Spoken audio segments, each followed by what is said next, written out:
agradecemos nuevamente por unirse a uno más de nuestros lanzamientos. El día de hoy vamos a presentar el libro de Nicolás Parra, que se titula Argumentar y persuadir, subir las escaleras de la argumentación jurídica al derecho y al revés. Para esto, Nicolás ha querido tener un invitado muy especial, que es Mauricio Rengifo, que además Mauricio hizo el prólogo de la obra de Nicolás y es bastante interesante. Pero entonces, antes de dejarlos con ellos, me permito presentarlos a cada uno. Entonces, Nicolás Parra es filósofo y abogado magna cum laude de la Universidad de los Andes, maestro y candidato a doctor en Derecho de Harvard University, maestro en Filosofía cum laude y especialista en Derecho de los Negocios Internacionales de la Universidad de los Andes, donde además ha sido profesor de Lógica y Retórica, Teoría Jurídica, Hermenéutica Jurídica, Negociación, Mediación y Diseño de Sistemas de Solución de Controversias. Igualmente ha sido profesor de la Universidad del Rosario y de la Universidad Jorge Tadeo Lozano. Ha trabajado en prestigiosas firmas de abogados y en la Corte Constitucional de Colombia. Es autor del libro Temperamentos Interpretativos, Interpretación del Contrato, la Ley y la Constitución, editado también por Legis en el 2018, y coeditor del libro Una mirada a la argumentación jurídica de la Universidad de los Andes en 2019. Es miembro del Harvard Mediation Program, columnista de ámbito jurídico y un aficionado al jazz. Nicolás, bienvenido. Muchas gracias, María. Sí. Y también nos acompaña, como les decía, Mauricio Rengifo Gardiazabal. Mauricio es abogado y doctor en filosofía de la Universidad Nacional de Colombia, director del área de Derecho Privado y profesor asociado de la Universidad de los Andes, en donde ha dictado varias materias, entre ellas Lógica y Argumentación Jurídica. Es autor de los libros La formación del contrato, editado por Temis y la Universidad de los Andes en el 2016, Filosofía moral, una investigación sobre los conceptos éticos fundamentales por la Universidad de los Andes en 2013, y Teoría general de la propiedad, bases para la construcción de un derecho civil realista en el ámbito de la tradición jurídica romana, editado también por Uniandes en 2011. Y tiene entre otros libros también. Mauricio además es aficionado al arte y al teatro. Así que Mauricio, bienvenido. Nuevamente muchas gracias a los dos por prestarnos este espacio para presentar esta obra. Los dejo entonces con los participantes y adelante. Bueno, si quieres, entonces empezaríamos con la presentación. Primero que todo, quiero agradecerle a la editorial Legis por su amable invitación a participar el día de hoy en este lanzamiento del libro de Nicolás Parra, titulado Argumentar y persuadir, subir las escaleras de la argumentación jurídica al derecho y al revés. Y también, por supuesto, agradecerle a Nicolás por su amable invitación el día de hoy a conversar sobre este interesante libro que aparece en nuestro medio jurídico, que seguramente va a ser, digamos, objeto de mucha lectura y seguramente también de deleite por parte de sus lectores. Y bueno, pues obviamente para empezar, pues me gustaría pues decir que Nicolás ha hecho realmente un trabajo muy interesante. Creo que se trata de su segundo libro. Ya en el pasado había publicado un libro sobre hermenéutica que se llama Temperamentos Interpretativos. Y ahora aparece con este otro trabajo muy interesante sobre argumentación. Nicolás es una persona aún muy joven y es sorprendente que ya en tan corto tiempo tenga ya libros tan interesantes. Y pues por supuesto que una pregunta que inmediatamente surge es, bueno, ¿por qué escribir un libro como este, no? Nicolás es un jurista muy, digamos, integral, que se puede mucho y muy bien, debo decirlo también, en el ámbito del derecho privado, en el ámbito del derecho constitucional. y la pregunta obvia es, bueno, pero ¿por qué un libro de argumentación para abogados? ¿Por qué no haber escrito, no sé, un libro de constitucional sobre alguno de los temas de moda, el derecho a la salud, un libro de derecho privado sobre, qué sé yo, contratos de distribución o una cosa por el estilo, que yo sé que Nicolás lo podría hacer perfectamente, pero ha escogido este tema que es bien importante, pero me gustaría saber un poco cómo llegó allí, por qué le pareció importante el tema de regresar, sobre todo a estos temas de argumentación y de lógica y de retórica. Bueno, muchas gracias, Mauricio. Antes de responder la pregunta, quisiera también agradecer a Legis por la edición de este libro. Agradecer también a mi esposa María, quien le dedicó este libro, junto con mi padre Gilberto y mi madre Patricia. Y pues a Mauricio no solo por acompañarme el día de hoy a tener una conversación sobre argumentación jurídica, sino también por escribir un bellísimo prólogo en el libro. Mm, para los que no saben, y pues vale la pena decirlo, Mauricio fue profesor mío, hoy más colega y amigo, y en esas clases que veía con Mauricio era muy divertido. Él ha sido profesor de Derecho y Filosofía, y pues yo como abogado y filósofo claramente teníamos muchos temas de qué hablar. Y en obligaciones, por ejemplo, terminábamos hablando de la filosofía norteamericana pragmatista. Y cuando teníamos clase de fenomenología, terminábamos hablando de responsabilidad precontractual. Entonces me parece muy agradable poder en la argumentación jurídica juntar esas dos disciplinas y esos dos juegos del lenguaje para por fin hablar de lo que estamos tratando en este momento, sin tener que acudir a las otras, al derecho o a la filosofía, que también nos interesan mucho. Y lo otro, pues lo otro que quería decir antes de responder las preguntas es que como hemos pensado, este lanzamiento es más como una especie de conversación informal, una conversación para tocar temas, pues no solo que están en el libro, porque el libro está ahí y espero, ojalá lo compren, lo discutan, lo critiquen, eh, pero no para repetir lo que está en el libro. Entonces vamos a tocar temas, creo, relacionados con la argumentación jurídica de una manera un poco más global. Volviendo a la pregunta de Mauricio, las motivaciones, pues la primera es un tema temperamental, haciendo eco un poco a mi libro previo de temperamentos interpretativos y haciendo eco a lo que decía uno de mis filósofos, digamos, favoritos, William James, y es que las cosas que uno hace, pues a veces uno no tiene razones conscientes para explicarlas por qué las hace, terminan siendo un tema temperamental nuevamente, que no siempre es fácil de racionalizar, pero voy a tratar de hacer una racionalización de esas motivaciones que me llevaron a escribir este libro y no, como decía Mauricio, un libro de un tema más dogmático o de un tema, eh, como decía, de moda, que hay muchos temas que hoy en día se están empezando a mover en la literatura jurídica y la argumentación parece ser algo como que ya pasó de moda. Entonces cuando dictaba lógica y retórica en los Andes, pues era un curso para estudiantes de primer semestre.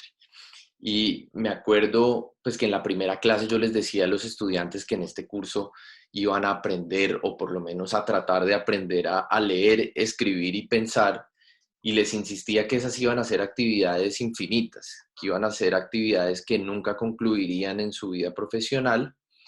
Y al final también les añadía que la argumentación era una de esas actividades como transversales, eh, que se desarrollaban junto con la actividad de leer, de escribir y de pensar.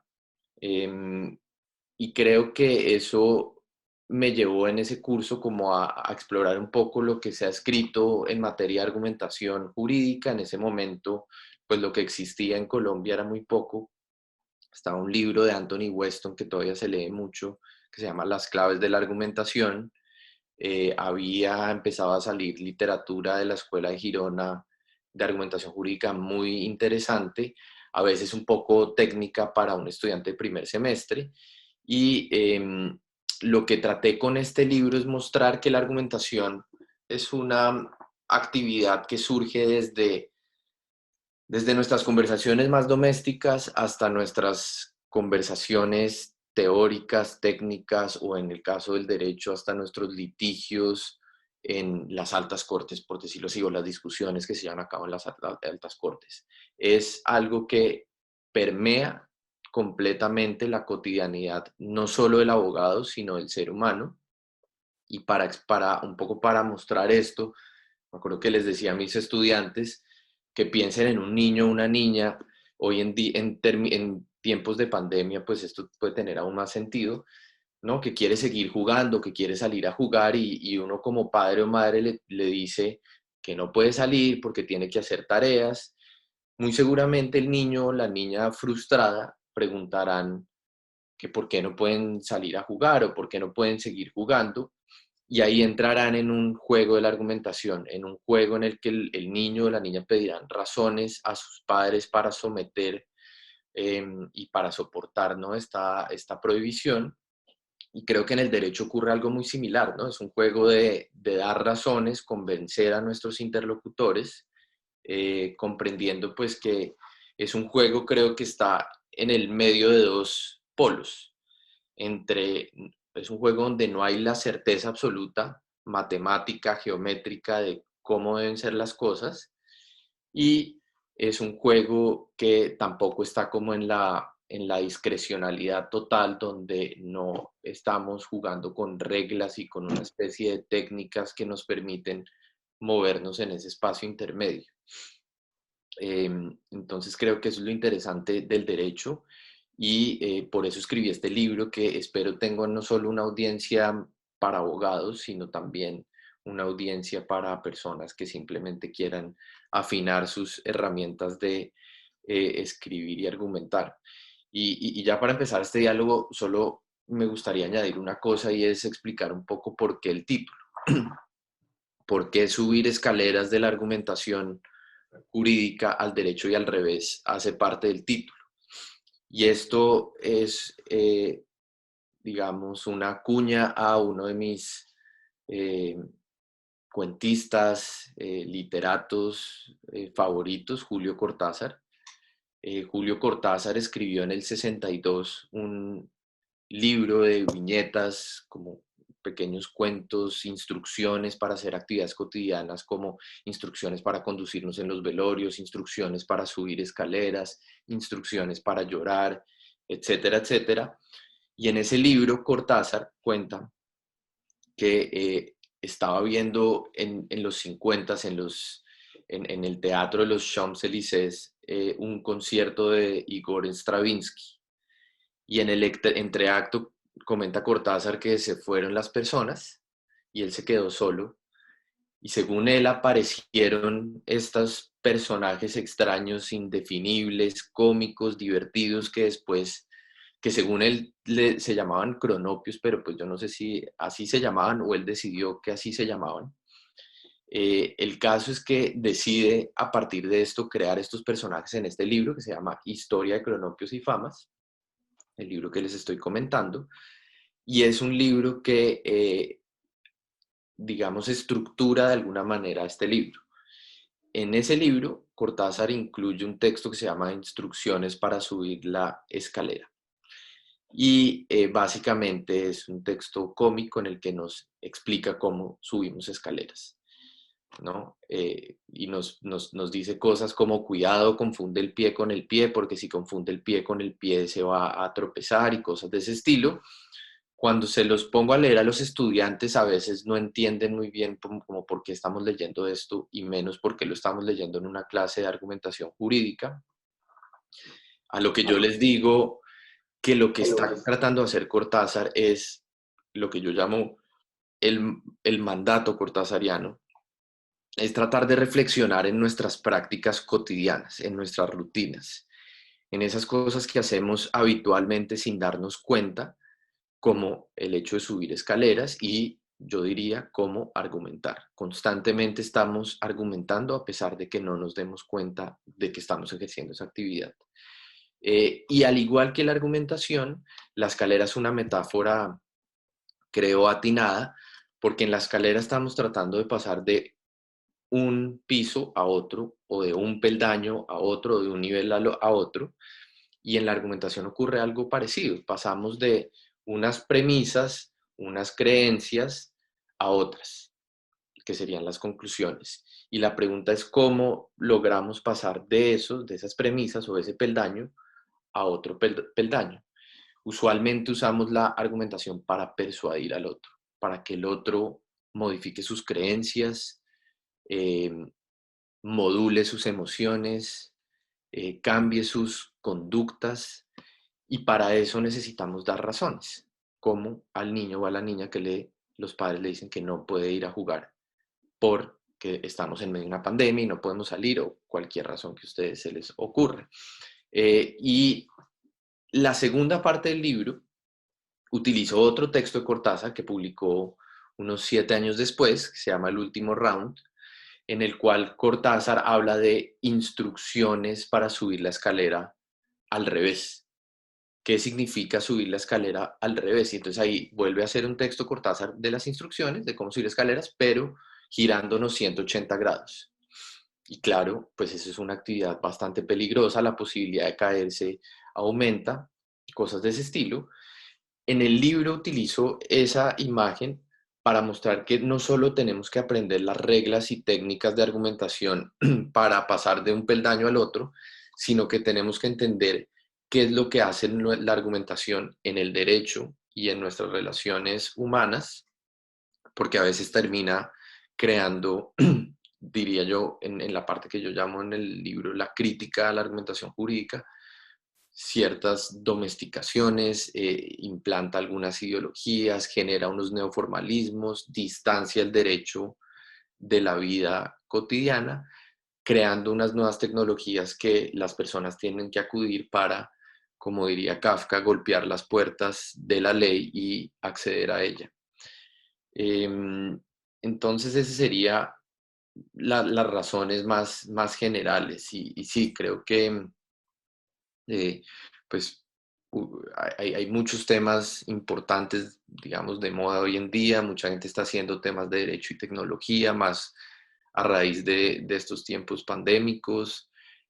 Mucha gente está escribiendo sobre otras disciplinas como diseño, cómo implementar el pensamiento del del design thinking en el derecho y cosas de ese estilo.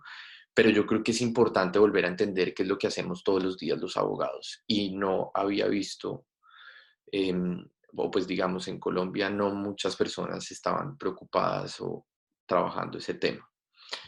Y para volverle la pregunta a Mauricio, olvidé rápidamente contarles en 2 minutos la estructura del libro. Como les decía, está en 3 partes. La primera es lo que denomino la anatomía de la argumentación jurídica, que es esa idea de cómo subimos las escaleras, cómo hacer buenos argumentos jurídicos, cuáles son las falacias, cómo evitar las falacias, técnicas narrativas para ser más persuasivos. Eso está en la primera parte. En la segunda parte, quizás un poco más pragmático, es cómo hacer cosas con la argumentación jurídica. Y en la tercera parte hablo, como decía, de tratar de subir la escalera al revés, es decir, hacer una crítica a la argumentación jurídica. Mauricio, pero usted escribió un libro, un prólogo, como les decía, muy atinado y que realmente embellece bastante este libro, en el cual usted dice lo siguiente. Usted dice, igual en una parte del prólogo: se piensa que un juez dotado de un conocimiento profundo de las normas, entrenado en el manejo de los más sofisticados sistemas lógicos e investido de un especial sentido de la imparcialidad, es todo lo que se necesita para cumplir con la sagrada misión de administrar justicia. Esta forma de entender la adjudicación judicial, dice Mauricio, es todo menos democrática. Y luego agrega una frase profunda. El juez debería aprender a razonar de forma tal que se pregunte no qué haría él con su peculiar conocimiento de derecho, sino qué haría una persona razonable en ciertas circunstancias y con ciertas expectativas. Entonces, Mauricio, me gustaría que empezáramos hablando un poco de eso, de la relación entre la argumentación jurídica y la democracia. Parece que la argumentación es cada vez más necesaria en las democracias, ¿no?, contemporáneas, donde tenemos que tomar decisiones difíciles o imposibles y no tenemos, como decía, la certeza matemática o científica para, digamos, sustentar esas decisiones. ¿Cómo ve usted esa relación argumentación-democracia a nivel político y a nivel jurídico? Bueno, Nicolás, pues una pregunta muy interesante. Eh, para conectar un poco con lo que estamos haciendo, te diría, bueno, que una de las cosas que más me llamó la atención de tu libro es efectivamente, pues que dedicas un gran esfuerzo a presentar la argumentación desde una perspectiva, digámoslo así, pragmática y yo diría también social. La capacidad del ser humano de argumentar es una capacidad innata que es propia de nuestra especie, tanto como, por ejemplo, el humor, como por ejemplo la capacidad de cantar. Los seres humanos tenemos muchas habilidades muy específicas, ¿no? Y argumentar es una de ellas. Eso lo sabemos incluso desde los griegos, cuando Platón o Aristóteles insistían tanto en esa habilidad tan peculiar que tiene el ser humano de argumentar. Y la argumentación se puede estudiar desde muchos ángulos, desde muchas disciplinas. El ángulo, por ejemplo, de la psicología, uno puede entender la argumentación desde la psicología y preguntarse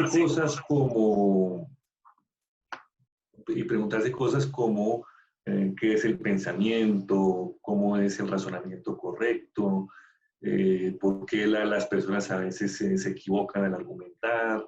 Sí, la psicología tiene mucho que decir, por supuesto, y las ciencias cognitivas contemporáneas, ¿no?, sobre la argumentación. También la lógica y las matemáticas tienen ese objeto de estudio. La lógica y las matemáticas estudian la argumentación y a ellos les preocupa sobre todo de manera fundamental los procesos deductivos, la teoría de la demostración, ¿no? ¿Qué debemos considerar en matemáticas como verdadero? ¿Cómo demostramos una verdad matemática, por ejemplo? Entonces les importa mucho la argumentación desde el punto de vista demostrativo. Pero, digamos, tu libro, muy interesante, de manera muy interesante y siguiendo una tradición muy rica, digamos, en el siglo XX, que tiene de pronto sus raíces quizás en Wittgenstein, en Stephen Turing y muchos otros autores, ¿no?, en la lingüística más pragmática, la influencia de Austin, etcétera, pues tienes un enfoque social y pragmático. Es decir, te preguntas siempre por los usos de la argumentación. ¿Para qué sirve la argumentación? Y muy rápidamente empiezas a describir la argumentación jurídica mostrando los contextos relevantes, ¿no? Es decir, no es lo mismo argumentar como argumenta un abogado transaccional, como lo llamas, a cómo argumenta, por ejemplo, un abogado litigante, a cómo argumenta un juez. Entonces, eso enriquece muchísimo la obra y la hizo para mí, pues, muy, muy atractiva, ¿no? Y creo que eso es lo que sin duda más me gusta. Para mí, digamos, el libro va a ser muy útil porque yo sí creo que nos permite abrir un debate sobre cómo estamos argumentando los abogados, ¿cierto? Qué calidad estamos teniendo en la argumentación en contextos muy amplios y variados que van desde el litigio hasta el ejercicio judicial. Y ahí yo, pues sí quisiera efectivamente como plantear como muchas críticas. Yo me siento insatisfecho cuando leo sobre todo jurisprudencia. La jurisprudencia de nuestras altas cortes en muchos sentidos ha sido progresista y muchos admiramos realmente fallos fascinantes en donde hay mucha creatividad jurídica, mucho ingenio para sacar, digamos, temas muy complejos adelante, ¿no? Y poner el granito de arena que el país necesita siempre. Pero uno también se siente defraudado. En mi caso particular, he sentido siempre que muchos fallos en algunos ámbitos concretos, por ejemplo, de la responsabilidad, pues yo siempre los leo y digo, no, el juez aquí no argumentó bien.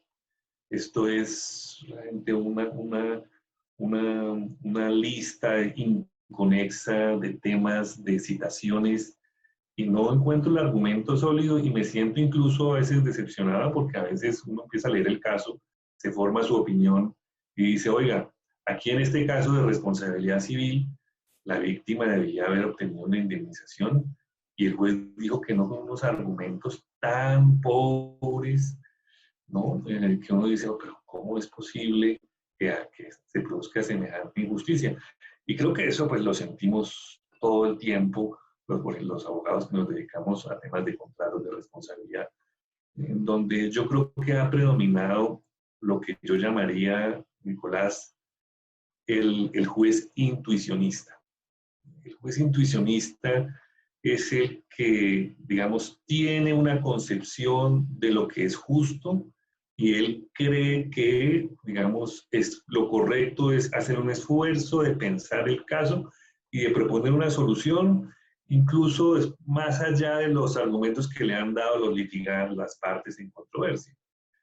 Y digamos, eso, digamos, a mí me parece que desconoce, digamos, uno de los aspectos más importantes de la argumentación. Y es que la argumentación, desde el punto de vista social, que es el enfoque de tu libro, desde el punto de vista pragmático de para qué se usa la argumentación, yo creo que la argumentación tiene una función muy importante en un contexto institucional, en un contexto de prácticas democráticas. Democracia y argumentación han estado históricamente unidas.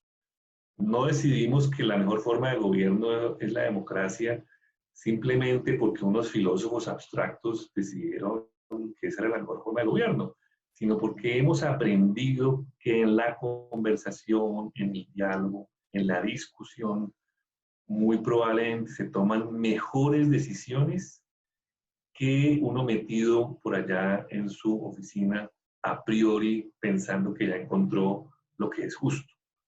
Yo soy un poco de la idea de que lo valioso de la humanidad está en la especie y no en el individuo. ¿Sí? Que lo valioso de la humanidad está sobre todo en la posibilidad de que entre todos, a partir de discusiones en una empresa colectiva, encontremos lo más aproximado a la verdad, lo más aproximado a la justicia, lo más aproximado. Y eso se logra conversando y argumentando.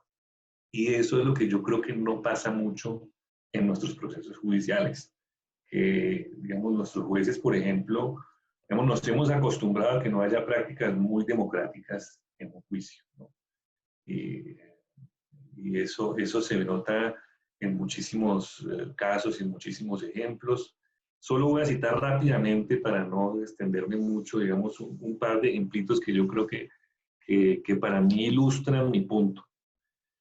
El primero es, digamos, por ejemplo, la manera como nuestros jueces en Colombia manejan la causalidad. ¿Sí? Eso es un caos realmente, ¿no? Realmente los temas de imputación y de causalidad pues no tienen un rigor, digamos, alto. Un juez piensa que hay conexiones causales a priori, sin mayor ejercicio argumentativo. Otro juez piensa totalmente diferente. Y te pongo un caso.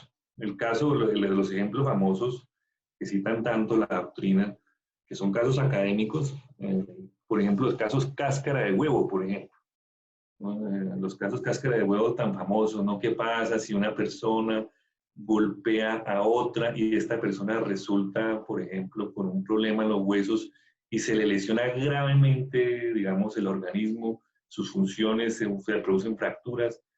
Entonces, ¿vamos a considerar a esa persona culpable o no vamos a considerarla culpable? ¿Hay un nexo causal? ¿Era previsible que si yo lo golpeara o no? Bueno, uno va a encontrar que la solución en esos casos es caótica. ¿no? Hay jueces que dicen que no hay causalidad. Yo crecí con penalistas que me decían que ahí no había causalidad, la persona responde por lesiones, pero no por la muerte o lo que sea. Después encuentras otras opiniones completamente diferentes, en fin. O pensemos solamente otro caso muy sencillo, los casos de rescatistas en la responsabilidad civil, ¿no? Yo atropello a alguien, era previsible que si iba con exceso de velocidad podía atropellar a alguien, y esa persona se va al hospital con lesiones. Es claro que yo soy el responsable. Pero ¿qué pasa si, digamos, aparece un rescatista, intenta sacar al herido, a la víctima de ese choque, digamos, ¿no?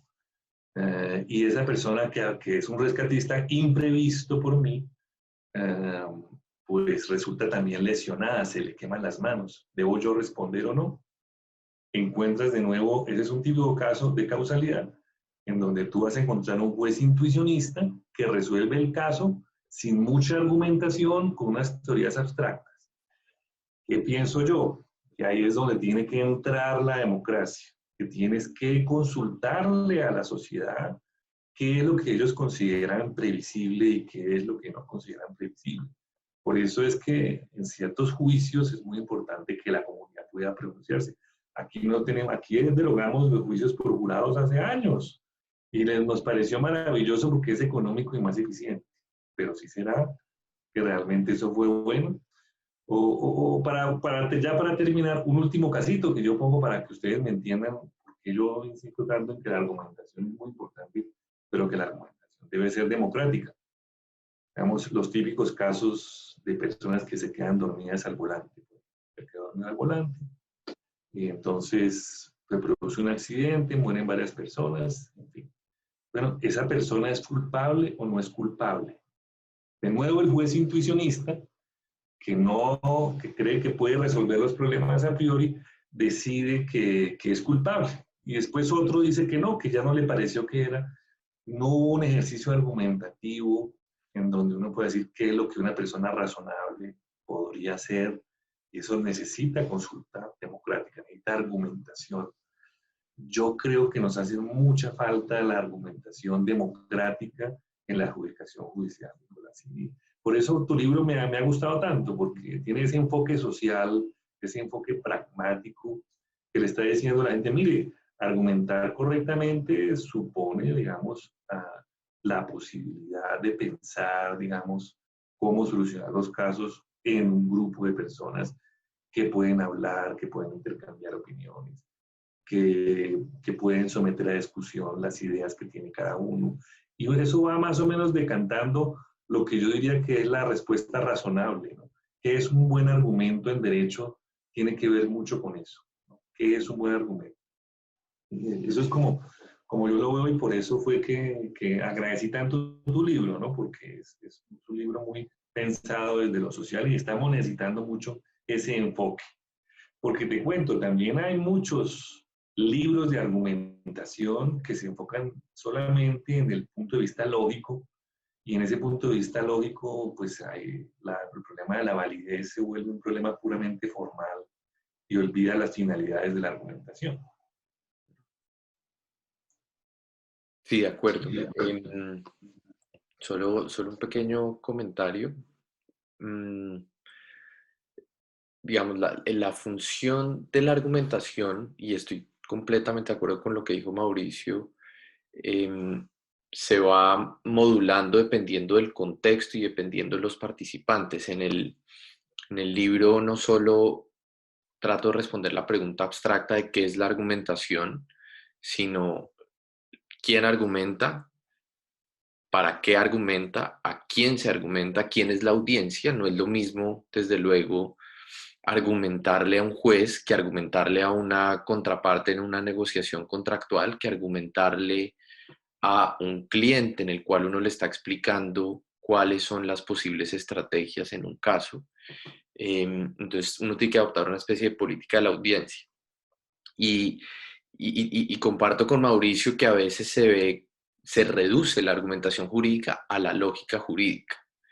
En este libro toco algunos temas lógicos muy por encima, empezando pues porque no soy filósofo de la lógica, y a pesar de que uno cuando estudiaba filosofía, yo no sé si todavía sea el caso, le tocaba ver unos 3 cursos de lógica, pues esto se ha tecnificado muchísimo la lógica, pero creo que la argumentación, como decía Mauricio, es una práctica y tiene ese enfoque pragmático donde uno tiene que atender a los contextos, uno tiene que atender a cuáles son las consecuencias prácticas que uno quiere lograr o que se logran en esos contextos.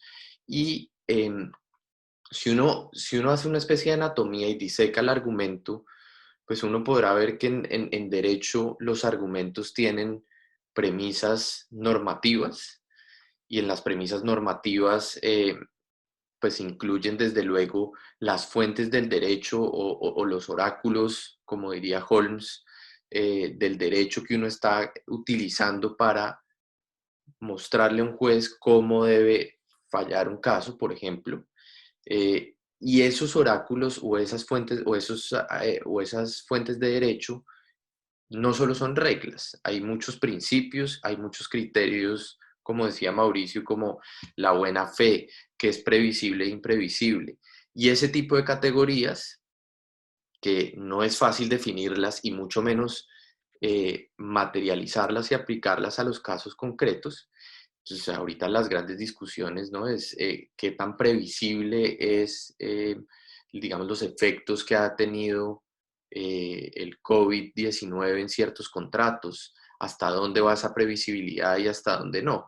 Y esto nos abre un espacio para que el derecho se vuelva, como dice Mauricio, menos solipsista y más dialógico, menos autoritario y más dialógico.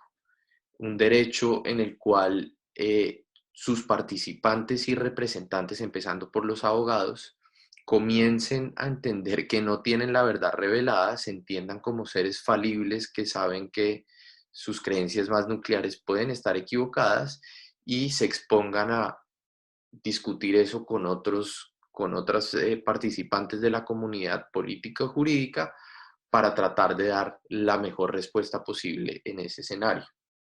Entonces creo que esa noción como de, entre comillas, verdad, como algo así como el resultado de una conversación plural entre muchos participantes con conocimiento técnico, pero sobre todo, como diría Aristóteles, con sabiduría práctica de poder entender cuáles son las particularidades del caso que lo distingue de este otro y cómo, hasta dónde van los principios jurídicos en este caso que no serían aplicables a otro.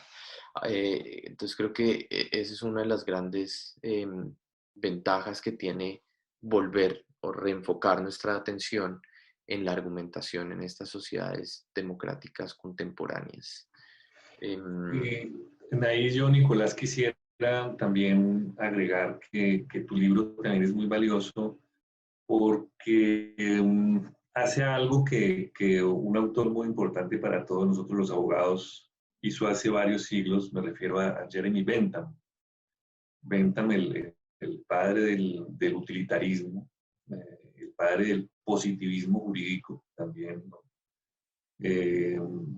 Probablemente además el inspirador de los movimientos de codificación tan importantes en el common law, y sobre todo tan influyente porque sin Bentham no podríamos entender a Schelling, por ejemplo, y el realismo jurídico alemán, ni tampoco el realismo jurídico norteamericano en muchos sentidos, ¿no?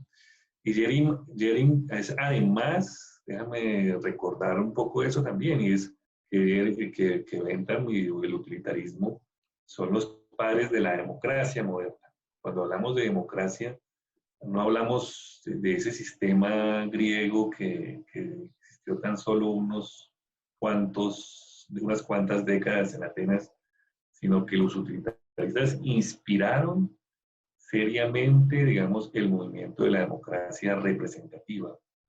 Y eso porque Bentham tenía la idea de que no solo lo que debería inspirar nuestra conducta era la mayor felicidad del mayor número, que eso es algo profundamente democrático, sino que también insistía mucho en que todo el mundo cuenta como uno y solo como uno, ¿no? Cada uno tiene un voto y nadie más, nadie está por encima de los demás.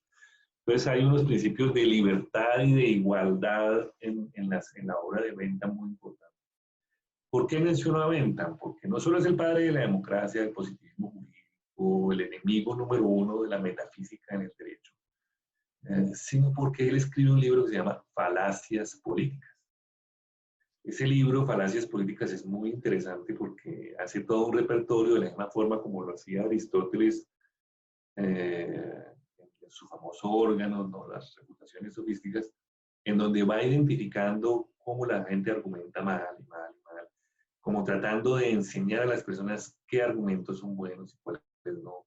Obviamente lo que hace es mencionar cosas que, bueno, falacias que todos conocemos que son tan comunes, ¿no? Como la apelación al pueblo, la apelación a la fuerza, en fin, la ignoratio lenchi. Y eso, digamos, yo creo que ayudó mucho, digamos, a pulir la discusión democrática en los países de habla inglesa. Realmente, pues la práctica común era la retórica, unos discursos de oratoria muy pesados y fuertes, en donde la gente seguía a líderes mesiánicos. Y con Bentham se empieza un poco a la idea de que no, de que eso no es con mesianismo, sino que es cada uno poniendo su granito de arena, venga a ver cómo le parece a la mayoría, y la mayoría en general, aunque puede, y eso, de eso también hablaremos ahora seguramente, pero en general la mayoría es acertada. En general, el hombre razonable es acertado cuando argumenta. Y yo creo eso, ¿no? Que tenemos, yo soy de los que cree que, insisto un poco con esa misma idea, de que no hay genios, sino que la genialidad está en la especie. Ahora, en tu libro, pues haces un aporte que es muy interesante, que es empezar a hablar de falacias jurídicas. Empiezas a identificar eso, yo creo que eso ya, que Bentham identificaba falacias políticas, tú identificas muchas falacias jurídicas y eso también yo creo que va a ser algo de mucha ayuda para mejorar, digamos, la calidad, digamos, de la práctica judicial y de litigio en Colombia, ¿no? De manera que eso me parece un aspecto central, ¿no? Esa conexión entre el aspecto democrático y el aspecto de la argumentación, que es obviamente crucial. Fíjate, el común denominador a todas las falacias, yo siempre lo he buscado, a todas las falacias que se identifican, ¿qué es lo que hay de común entre todas ellas? La apelación a la fuerza, la apelación a la autoridad, eh, el ataque ad hominem, todos ellos en el fondo como que parecieran, digamos, no admitimos las falacias porque en el fondo violan ciertos principios democráticos, ¿no? La igualdad, por ejemplo, la libertad de expresión, la libertad de pensamiento, y lo sustituyen por la violencia, por la fuerza, y a veces, como te decía hace un momento, por el intuicionismo, ¿no? Es mis prejuicios y yo creo que tengo acceso privilegiado a la verdad y a la justicia, y creo que eso es lo que hay que imponer a los demás.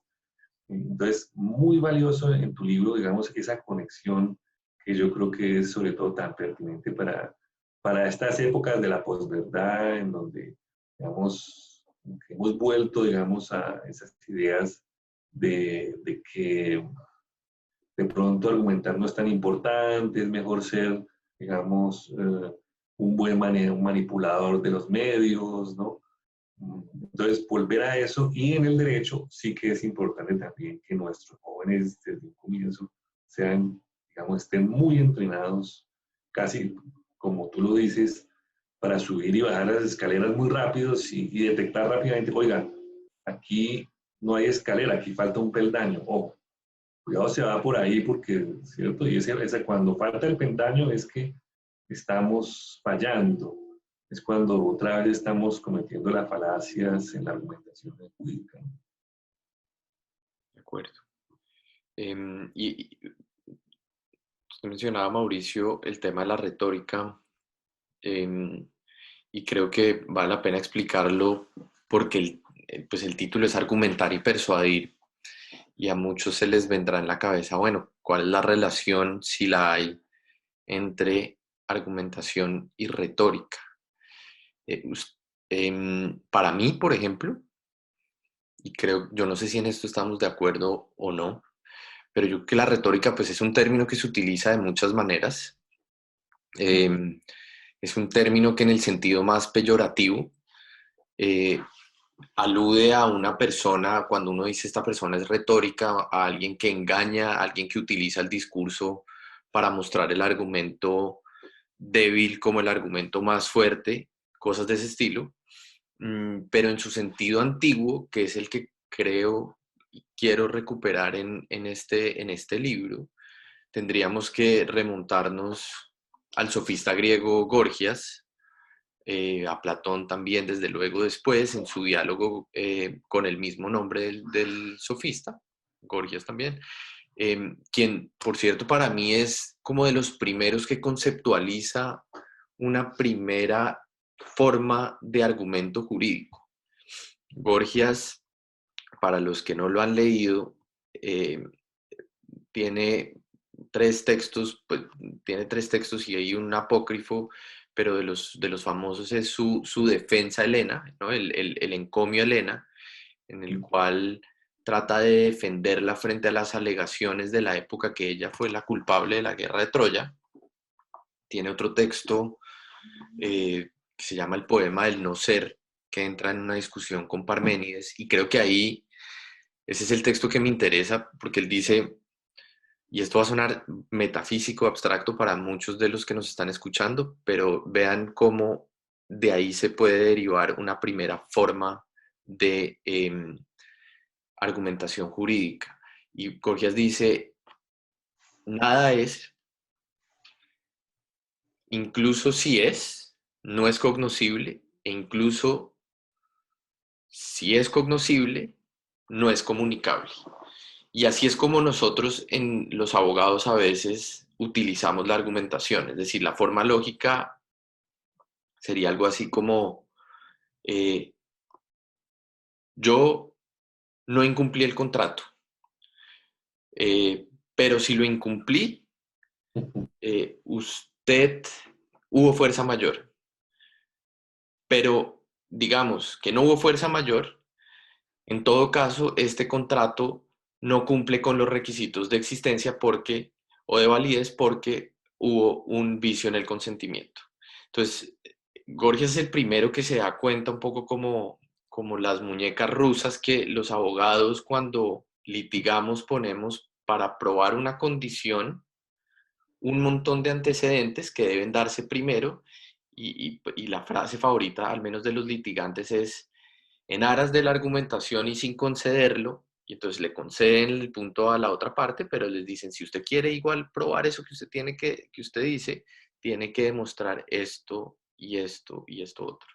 Entonces Gorgias, como el primer, digamos, me gusta pensarlo como el primer, la primera persona que conceptualiza la argumentación jurídica. Pero la retórica, y esta es con la que yo más me identifico en el sentido aristotélico, ¿no? Como una actividad que le permite a quien la ejerce ver qué es lo persuasivo. Quizás el médico, y esta es una metáfora que utilizan muchos sofistas de la época, el médico sabe qué es lo que tiene que tomarse el paciente, pero es el retórico el que tiene la habilidad para persuadirlo al paciente de que se tome el medicamento que se tiene que tomar. A veces el médico tiene el conocimiento, pero no logra persuadir al paciente para que se tome la medicina, mientras que el retórico no tiene el conocimiento técnico o teórico, pero logra persuadirlo. Y Aristóteles pues mostraba como en la retórica hay tres elementos, lo que llamó el logos, que uno puede traducirlo como parte del argumento, que tiene que ver con seguir las reglas de la lógica, ser claros, adoptar normas correctas de la argumentación. Tiene otro componente que sería el ethos, que tiene que ver mucho más con el carácter de la persona, la legitimidad de quien esgrime el argumento, y un tercer elemento que sería el pathos, que tiene que ver, como su nombre lo indica, con el estilo, con las emociones, con crear una atmósfera y desde luego pues la narrativa sirve mucho en estos casos para avivar estas emociones. Y esto lo explico con un ejemplo, un experimento que hicieron hace unos años, en el 2007. Cogieron a Joshua Bell, que es un gran violinista virtuosísimo. Joshua Bell, de hecho creo que hicieron este experimento, no me acuerdo si fue en Nueva York, Boston y Washington, pero hagan de cuenta, presenta un recital en el que toca bellísimo en el Carnegie Hall o en el Symphony Hall en Boston, en la Biblioteca del Congreso de Washington. Se hace un concierto y al día siguiente se va al metro en estas ciudades y toca con el mismo violín, el mismo repertorio, pero la gente pasa derecho. Solo hay una persona, eso lo pueden ver, está en el diario El Washington Post. Una persona, después de tocar 2 horas, se frena y dice: lo escuché ayer en la librería del Congreso, fue uno de los conciertos más increíbles que he ido en mi vida. Pero el resto de las personas, si mucho, le daban 25 centavos o $1 por lo que estaba haciendo. Entonces la pregunta es cómo, extendiendo un poco el caso, cómo la misma persona, el mismo argumento, de alguna manera es persuasiva o capta la atención de las personas en la sala de conciertos y no en el metro. Y ahí un poco la explicación sería es que la retórica, como no solo es la música o el argumento, sino también requiere del ethos y el pathos, como construir esa atmósfera, ese ambiente y tener de alguna manera la credibilidad y la legitimidad. Posiblemente las personas no reconocieron a Joshua Bell en el metro y pasaron derecho como si fuera cualquier violinista.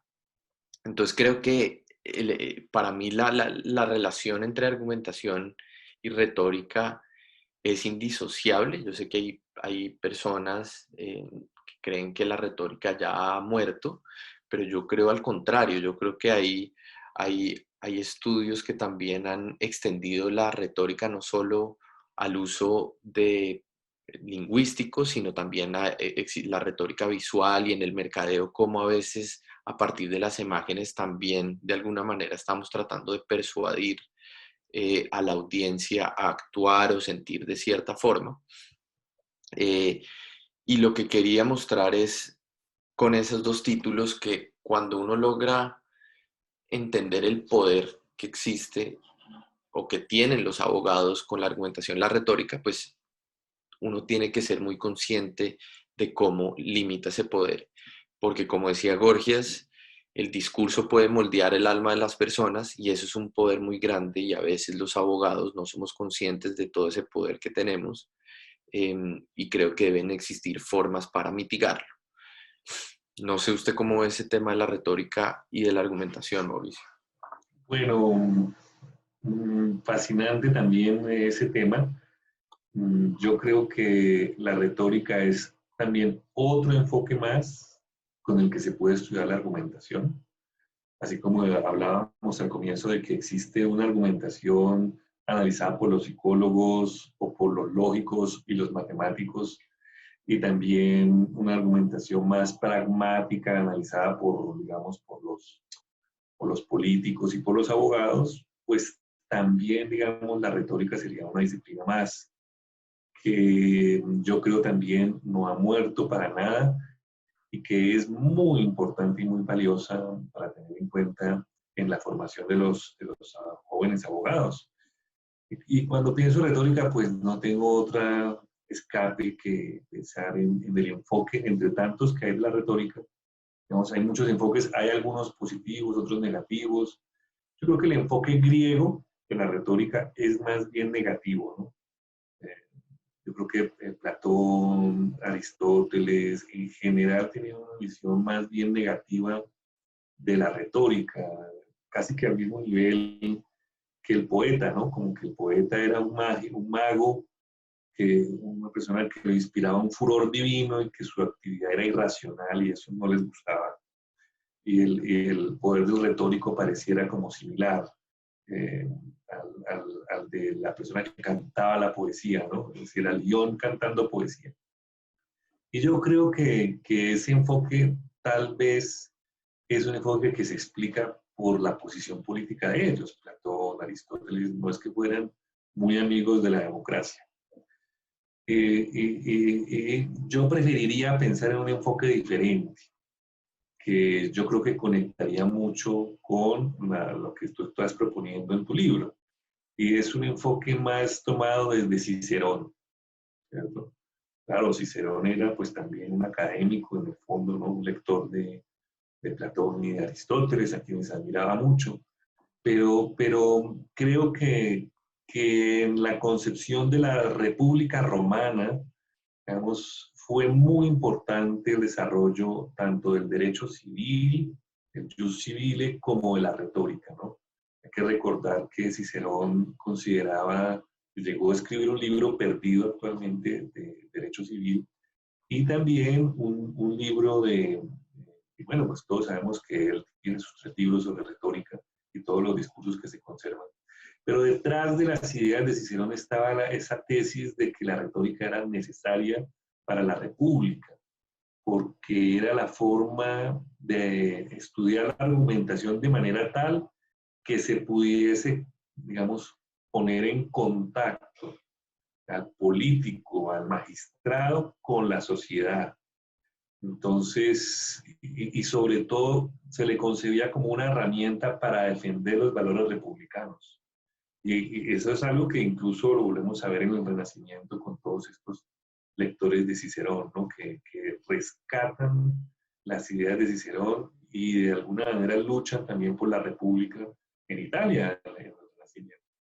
Y que yo, no, si quieres una imagen que resuma, digamos, la concepción que yo defendería de cómo debe ser la disciplina retórica para hoy, no puedo sino imaginar a Cicerón defendiendo la república frente a los ataques, ¿no es cierto?, de Catilina, por ejemplo, y las conspiraciones, ¿no? Y sobre todo ya cuando ha caído la república y llega César, ¿no es cierto?, al poder y empieza a matar a todos sus enemigos, como Cicerón se para en los famosos discursos cesarianos a defender la necesidad del perdón de los antiguos enemigos de la guerra civil y usando ese despliegue de la retórica, cómo logra persuadir a César para que tenga compasión, ¿no? Entonces, ese uso me parece que es el más interesante. Detrás de esa idea de Cicerón, yo creo que es la idea de que la argumentación necesita ser fundamentalmente una forma de comunicación. Que un buen argumento, si no logra ser comprendido por el auditorio, pues simplemente no puede ser valorado y nunca va a ser un buen argumento. Entonces, esa variable es muy importante en la democracia, que la gente entienda los argumentos, que los pueda discutir, que si no los entiende, mucho menos va a poderlos poner en cuestión. Y creo que eso es lo que, digamos, nos llevaría a conectar una noción democrática de la argumentación, una argumentación sociológica y pragmática profundamente enmarcada en el desarrollo de esos valores igualitarios y libertarios, y lo mismo una retórica como un complemento necesario que también estudia esas otras variables y ahora más en contextos en donde la argumentación está en peligro y se le reemplaza por la imagen, se le reemplaza simplemente por la impresión.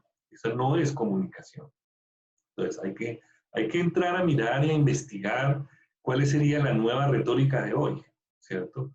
En un contexto digitalizado, en un mundo, digamos, tan propenso a la superficialidad, tan poco análisis de la discusión, de los argumentos, en donde ganan simplemente los likes. Entonces yo creo que conectaría eso en ese punto.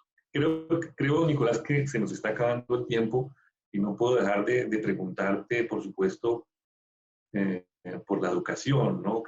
Por el destino de tu libro. ¿Cómo crees que pueda servir para la educación de nuestros alumnos? ¿Qué crees que deberíamos hacer los abogados para mejorar ese aspecto de la formación jurídica, porque a veces también tenemos que luchar contra el estudiante memorista, que no está, digamos, muy, digamos, entrenado para el razonamiento. De acuerdo. Sí, eso es un gran tema. Voy a tratar de ser muy breve. Digamos, creo que ha habido algunas transformaciones en los últimos años en varias universidades, tratando de incorporar en su pensum clases de argumentación jurídica, clases de lógica y retórica, en el caso de los Andes, y creo que eso hay que celebrarlo, porque eso es una forma de cambiar el paradigma de que el derecho es algo así como un funes memorioso de las normas y que el buen abogado es el que recuerda cuáles son las reglas, cuáles son los principios, dónde está la jurisprudencia únicamente, y no quien tiene esa habilidad, un poco como el músico del jazz, de ver cómo aplican esos principios, esas reglas o esas escalas a la música que está tocando en ese momento. Pero también creo que la educación jurídica hoy en día parece que nos está llevando mucho a la especialización y a una investigación muy especializada, subespecializada, que pierde de vista a veces el bosque y se concentra en la hoja de este árbol y no en entender un poco el vocabulario que nos conecta a los distintos abogados. Eso es muy importante retomarlo.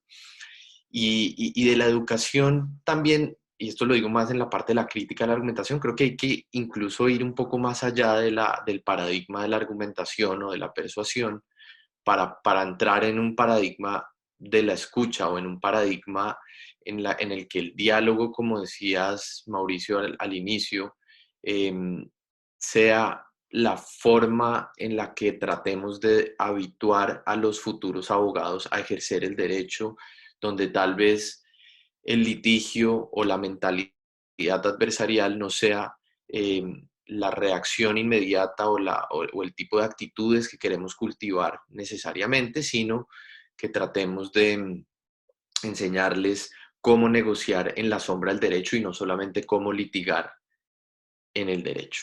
Entonces pasar un poco del agonismo a la colaboración, y creo que eso implica o transformar la noción de argumentación como lo hemos venido discutiendo hacia unos horizontes más democráticos, dialógicos, y sobre todo desmarcarla de la idea de que la argumentación es ganar una batalla y es ganarle al otro y es ridiculizar al otro y es tratar de que el otro aparezca aún más débil, o pues lo que dice que aparezca más débil utilizando un montón de falacias y técnicas para eso.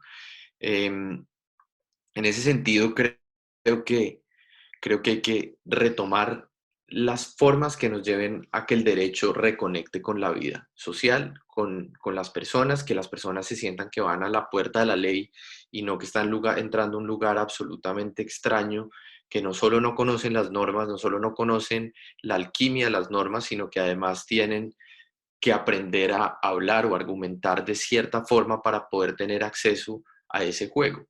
Entonces creo que a veces lo impenetrable del derecho, de su tecnicismo, de su hiperformalización, que a la vez es su indeterminación, muestra también su indeterminación, nos debe llevar a tratar de repensar cómo queremos enseñarle a las futuras generaciones a ejercer el derecho, porque la reforma a la justicia, creo que en Colombia el debate no solo es allá en las altas cortes o cambiando normas y creando nuevas instituciones, sino la reforma a la justicia debe operar a un plano de mentalidades, como qué tipo de nuevos abogados en términos de temperamentos y actitudes queremos enseñar. ¿Usted cómo lo ve? Ya para terminar, le damos la palabra a María José. No, realmente creería que efectivamente estás haciendo con este libro algo muy importante porque no teníamos textos. Estábamos trabajando con libros fundamentalmente de ese enfoque lógico que están bien, me gustan, la lógica está bien, los estudiantes tienen que conocer el análisis conceptual, pero también nos hacía falta un enfoque como el que tú estás proponiendo, ¿no? Es decir, que ahora por fin vamos a tener un acceso, digamos, a ese digamos, nivel social, pragmático de la argumentación que va a ser muy necesario para cambiar las diferentes, digamos, marcos de valoración de lo que estamos haciendo en la argumentación. Tenemos que mejorar mucho y este libro viene realmente muy apropiado para las circunstancias. Te felicito, Nicolás, por este logro y estoy seguro que este libro va a ser realmente muy difundido en nuestro país y en la región. Muchas gracias de nuevo por la invitación. No, muchas gracias. Nicolás, Mauricio, muchas gracias. No hay duda que los dos son conocedores completos y expertos de este tema de la argumentación tan interesante y tan necesario para los estudiantes de hoy en día. Sé que tenemos muchos estudiantes en la sala participando de esta conferencia y han manifestado muchísimo el interés y sobre todo el dominio que tienen ambos del tema. Entonces, ya para terminar, si alguno de los participantes tiene alguna pregunta, vamos a dar 5 preguntas, vamos a dar un espacio para 5 preguntas para que aquellas personas que les interese puedan, por favor, levantar la mano ahí en el menú de su computador o de su celular y les concederemos la palabra. Mientras tanto, para responder alguna de las preguntas que han hecho por el chat, el libro de Nicolás entrará a la venta a partir de esta tarde. Lo podrán encontrar en la tienda virtual de Legis para que den la compra. El precio, que me lo han preguntado también, es de 55,000 pesos. Pueden acceder al libro y se los estaremos enviando a sus domicilios en los próximos días. Pero adicional a esto, debido a la contingencia, Legis decidió activar la versión ebook durante 2 meses para las personas que compren a través de la tienda virtual. También, y como sorpresa, lo acordamos con Nicolás antes del lanzamiento, para las personas que compren el libro dentro de lo que queda del mes de mayo, es decir, hasta el 31 de mayo, les vamos a hacer llegar una dedicatoria virtual de Nicolás para que la tengan ahí como recuerdo de este pre-lanzamiento. Entonces, nuevamente el libro quedará disponible para la venta después de que terminemos con el evento y los voy a dejar entonces con preguntas. Tenemos una pregunta de Libardo Rodríguez. Entonces, Libardo, tienes en este momento tu micrófono activado, por favor, adelante. Buenos días, muchas gracias. Yo quería referirme a lo que decía el doctor Rengifo acerca del pragmatismo, de la intuición de los jueces y todo eso. Yo digo, ¿cuál sería esa línea divisoria entre ese intuicionismo y lo que, digamos, algunos denominan el realismo jurídico? Y la segunda que va asociada a esta es, pues, si ese intuicionismo es una forma de nihilismo. Bueno, perfecto. Sí, yo lo que creo es que el juez intuicionista es aquel que, digamos, intenta hacer lo correcto dentro del marco de los principios morales y jurídicos que le formaron en su juventud, en su infancia, y se basa en eso para decidir, ¿sí? ¿Estoy o no de acuerdo con el aborto? ¿El señor X será o no culpable? Vamos a suponer que en este caso hubo nexo causal. Bueno, ¿cómo resuelve un juez intuicionista eso? Pues apelando a sus valores más íntimos, a su formación personal, y él va a poder hasta cierto punto, digamos, darle alcance a los problemas en la medida en que todo lo que se le proponga coincida con esos principios morales, ¿no? Entonces, el tribunal de su experiencia es realmente más bien limitado, son sus intuiciones morales las que terminan decidiendo el caso. Y en muchas ocasiones, a veces, la decisión se tiene antes de la argumentación. Eso es algo que yo creo que digamos, no estoy denunciando aquí nada intencional, ¿no? sino que inconscientemente las personas tienden a decidir según un poco como su carácter, su temperamento, ¿no? Yo creo que esa manera de enfrentar los problemas, desde el punto de vista del intuicionismo, es muy limitada, es poco abierta a la innovación, poco abierta al cambio conceptual. Y creo que precisamente, tú lo preguntas, el realismo jurídico norteamericano lo que hizo fue empezar a cuestionar ese conceptualismo de los abogados americanos del siglo XIX que creían que por tener una dogmática muy sofisticada del estilo que tenemos, por ejemplo, hoy en derecho penal, eso era la panacea para solucionar los casos. Realmente se necesita que el juez de verdad haga un ejercicio argumentativo.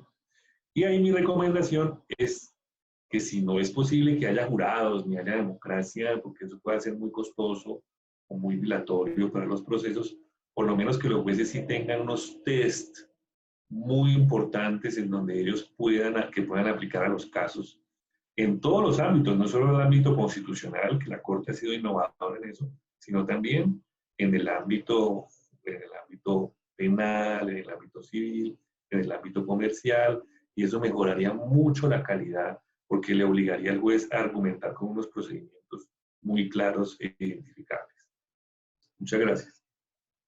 Yo solo añadiría que para entender un poco lo del intuicionismo, les recomiendo el libro de Mauricio, que quizás es la mejor exposición que hay en español sobre el intuicionismo en términos de filosofía moral, que se llama Filosofía Moral, una investigación sobre los conceptos éticos fundamentales. Y en materia de realismo jurídico, que no va a entrar en esta, pues es una discusión más de teoría jurídica, pero quizás el texto de Llewellyn, donde le dice a Roscoe Pound, entonces decano de la Universidad de Harvard, y le pregunta a Pound, ¿qué es eso del realismo jurídico? ¿Quiénes son los realistas jurídicos? Nómbrelos, porque acá todos creemos cosas distintas. Entonces, esto para decirle que el realismo jurídico es un movimiento muy heterogéneo, que tiene muchas facciones. La facción de la Universidad de Yale era una, en Columbia había otros, y hay unas distinciones sutiles, pero básicamente tienen unas raíces pragmáticas todos. Y la raíz pragmática es que hay que entender que el derecho no solo es lo que dicen las normas, sino los efectos que tienen esas normas, no solo en los destinatarios de las normas, en la configuración de las instituciones y en la manera como esas normas terminan, de alguna manera, llevando a que el juez decida los casos de una u otra forma, agregándole a eso pues condiciones sociológicas y psicológicas de los jueces. Y creo que eso vale la pena recuperarlo en Colombia, un pensamiento más realista donde entendamos, disociemos que los problemas se solucionan solo creando normas, sino cuando creemos normas, ver cómo esas normas se harían u operarían en la realidad. Bueno, muchas gracias a los dos. Le voy a dar la palabra a Freddy Jiménez, que quiere hacer otra pregunta. Freddy, tienes el micrófono ya activo.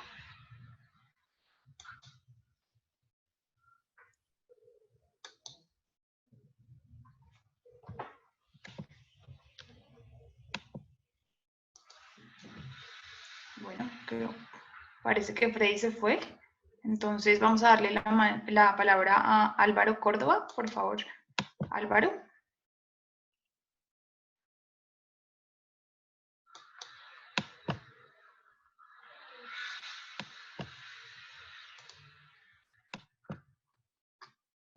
¿Me escucha? Disculpe.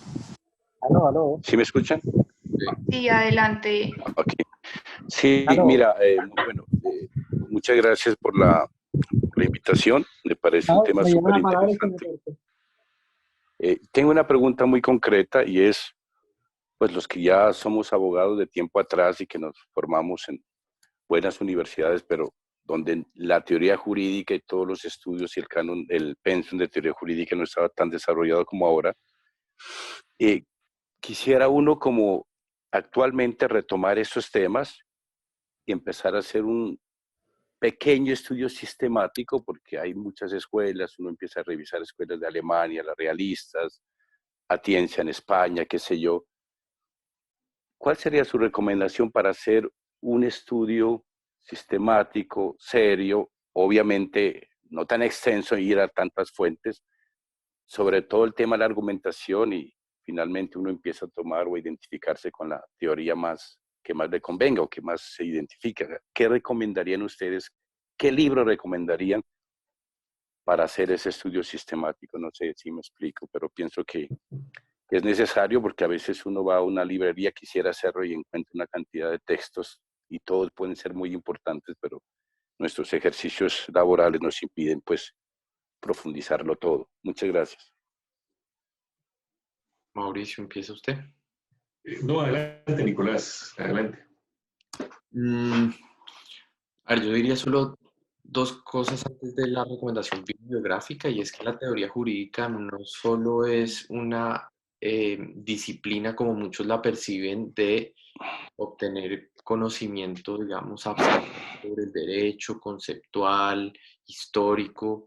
La teoría jurídica, como yo la entiendo, es lo que define cómo estamos enseñando derecho, qué tipo de abogados estamos creando. Entonces, una cosa es si uno es un profesor positivista en una clase de obligaciones, pues dictará claramente lo que dice el Código Civil, pero si uno es un profesor realista, se concentrará en cómo algunos fallos en materia de responsabilidad civil contractual han tenido unos impactos en el comercio, en la economía. Si usted es un teórico crítico, usted entenderá que lo que hay es una forma de distribuir recursos escasos en algunos participantes en la sociedad y que hay un tema ideológico detrás de las decisiones y que también hay componentes políticos. Entonces creo que hay que sacar a la teoría y acabar con ese dualismo de la práctica y la teoría son dos cosas distintas. Eso yo creo que es una concepción que está muy arraigada en la genética jurídica colombiana y que diría es uno de mis proyectos tratar de desarraigar ese dualismo y esa dicotomía, a mi juicio, falsa. En Colombia, de teoría jurídica, ¿qué existe? El texto de Diego López, el texto de Diego López de Teoría Impura del Derecho, es una de las formas en las cuales se ha hecho una genealogía del pensamiento jurídico en Latinoamérica, muy bueno, por cierto. ¿Qué más hay en Colombia? Ahorita, bueno, pues estamos preparando algo de eso para tal vez el próximo año con unos profesores, entonces pues no puedo dar mucha información, pero se está trabajando en ese tema. Y ya en materia internacional, digamos, en mi texto de hermenéutica toco algunos temas en teoría jurídica e interpretación. Pero a nivel internacional y en inglés, creo que un gran texto es la compilación que hizo David Kennedy, que se llama El Canon del Pensamiento Legal en Occidente, que va desde el primer texto que se traduce ahí, además son los textos originales de los autores, Houfelt, y pasa por todo el pensamiento jurídico clásico norteamericano, pasa por el realismo jurídico, Dworkin, Hart, en fin, y termina en teorías feministas, teorías jurídicas de la raza también. En fin, eso es una buena mirada, por lo menos desde el pensamiento jurídico norteamericano. No sé, Mauricio, ¿usted cuál? No, estoy de acuerdo. Yo creo que ese enfoque está perfecto para empezar. Tal vez, digamos, si uno quisiera entrar como a los temas del análisis conceptual, hay un autor latinoamericano, de origen tal vez paraguayo, que se llama Daniel Mendonca. Es como una especie, el apellido es una especie de Mendoza, pero se escribe Mendonca. Y él tiene un libro que me gusta mucho para empezar en los temas de argumentación, se llama Las claves del derecho, ¿no? Y que yo creo que es un libro fabuloso para empezar. Lo mismo que Carlos Nino tiene un libro de análisis del derecho y es muy formativo. Ese libro de Nino también lo recomiendo mucho. Con esos libros nos formamos hace mucho tiempo y fue una muy buena puerta para, digamos, aprender que que hay una estructura lógica más profunda, una estructura argumentativa más profunda en todo lo que hacemos los abogados, ¿no? Y son libros accesibles, fáciles, buenos, fáciles y muy gratos de leer. Bueno, muchas gracias nuevamente. Voy a hacer una última pregunta que hacen por el chat, la hace Natalia Moreno y dice así. ¿Consideran que otros sistemas jurídicos como el Commonwealth inglés, en el que se impone una obligación a los abogados de presentar todos los argumentos al juez, incluso los que no ayudan a la defensa del propio cliente, podría contribuir a un ejercicio de argumentación más transparente? ¿Empieza Mauricio o quiere que yo empiece? No, dale, Nicolás, sí. Sí. A ver, yo creo que la gran diferencia en materia de argumentación entre los derechos, el derecho del Commonwealth en general y el derecho continental o pues continental me refiero a la tradición francesa, alemana, italiana, es la importancia que tiene la analogía en el Commonwealth versus la poca importancia a veces que tiene la analogía en nuestro sistema jurídico. Allá o en estos sistemas, la forma de argumentar y cómo se entrenan a los abogados es tratando de que practiquen el músculo de entender que hay un caso previo. ¿Cuáles son las relevancias, las similitudes relevantes entre ese caso previo y el caso que usted tiene que argumentar ante la corte? Entonces tienen que desarrollar algo así como imaginación, creatividad, entender cómo podrían ser esas similitudes relevantes para decir si aplica o no ese precedente judicial al caso contemporáneo.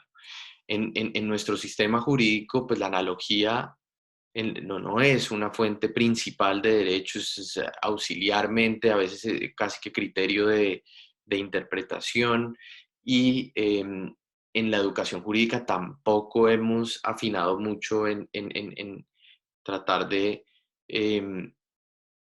que los estudiantes practiquen esa forma de argumentación analógica. Entonces yo creo que esa es la gran diferencia. Y eso hace que las teorías de la argumentación jurídica en el Commonwealth sean algo distintas y se concentren más justamente en el rasgo de qué es lo similar y menos en el rasgo, como decía Mauricio, que a veces uno encuentra en los textos de argumentación jurídica latinoamericanos o europeos, de cómo hacer deducciones correctas, tratar a lo Alexi de poner fórmulas casi que matemáticas para que veamos cómo se aplican los test, las ponderaciones, la proporcionalidad. Es decir, hay un enfoque mucho más deductivo y en el otro, en el Commonwealth, sería un enfoque analógico y abductivo, de crear una hipótesis a partir de lo que ocurrió antes. Yo agregaría brevemente que, para complementar un poco lo que nos dice Nicolás, que me parece muy importante, es que empecemos a dar pasos en la formación de los jóvenes en temas de, digamos, el manejo de los hechos en el derecho. Es decir, todo el tema probatorio, de la evidencia. Digamos, Nicolás en su libro avanza algunos pasos y creo que es muy valioso que nuestros abogados, nuestros jueces, sí sepan y tengan un entrenamiento muy serio en el manejo de testimonio, en el manejo de confesión, en el manejo de prueba técnica pericial, ¿no? Y hay que, digamos, sacar del abogado el mito de que el abogado se puede ser muy bueno sin saber realmente de un poco de ciencias naturales, ¿no? Es decir, el abogado del futuro va a tener que vérselas con evidencias, por ejemplo, criminalísticas, con evidencias técnicas, ¿no? De la informática, de los sistemas. Entonces necesitamos una mejor preparación en esa argumentación empírica. En los países del Common Law, yo creo que sí se ha avanzado un poco más y nosotros tenemos que empezar a seguir esos pasos, ¿no? Ojalá Nicolás, su próximo líbero sea argumentar desde los hechos. Eso sería también un vacío, llenaría un vacío muy grande también en nuestra literatura. Sí, hay gente que está trabajando en eso, muy, muy importante, que se vienen, yo creo que novedades jurídicas en esa materia. Muy bien, Nicolás. Pues si te animas, ya sabes que Legis es tu casa editorial. Bueno, pues a los dos, muchísimas gracias nuevamente. Para mí realmente es un honor haber compartido con ustedes este espacio y como siempre le digo a Nicolás, un honor poder trabajar a su lado y ser su editora. Realmente es un autor que conoce bastante sobre el tema y no solo eso, sino que lo sabe plasmar en letras, que es una cualidad que pocos tienen. Entonces, ya para terminar, en nombre de Nicolás quiero invitarlos a todos a participar de un curso que estará dictando en la Universidad de los Andes en el marco de la Escuela Internacional de Verano. El curso se llama Negociación y Mediación y como les digo es de acceso abierto para todos los que quieran ingresar. Igual para mayor información por favor pueden estar pendientes de el Twitter de Nicolás, que se los voy a dar, que es @NicolásParraH, para que lo sigan y reciban información sobre este evento y sobre muchos otros más que imagino que irá a dar en esta época. Bueno, no es más, muchísimas gracias a todos por participar, por este espacio. Gracias, Mauricio, por tu colaboración con el libro de Nicolás y a ti, Nicolás, por regalarnos tu tiempo para presentar tu libro. No, gracias a ustedes y creo que la pregunta importante en el chat que se quedó fue una dirigida a Mauricio de cuándo va a publicar Mauricio el siguiente libro. Pregunta. Y claro, yo también llevo esperándolo porque sé que los libros de Mauricio además tienen la característica de no solo tener relevancia en Colombia, sino que se vuelven referentes para el derecho latinoamericano e incluso en España también. Les recomiendo, recientemente Mauricio sacó en Marcial Pons un artículo en un libro que se llama Filosofía del Derecho Privado. Entiendo, Mauricio me corrige, lo editó Daniel González Lagier. No, ahí fue la participación de los organizadores, fueron Diego Papayanis y Esteban Pereira, que han hecho un muy bonito trabajo de, por fin, digamos, llenar ese vacío que hemos conversado tanto de una filosofía del derecho privado, ¿no? Exacto. Muy importante. Muchas gracias, Mauricio, por sus amables comentarios, sus apreciaciones y por leerse el manuscrito. Gracias a todos por acompañarnos. Yo creo que quedamos con ganas de seguir conversando de estos temas y en un futuro tal vez volvamos a reencontrarnos. Muchas gracias, María José, por cuadrar todo esto. No, Nicolás, un gusto. Nuevamente gracias a los dos y a todos por unirse a esta participación.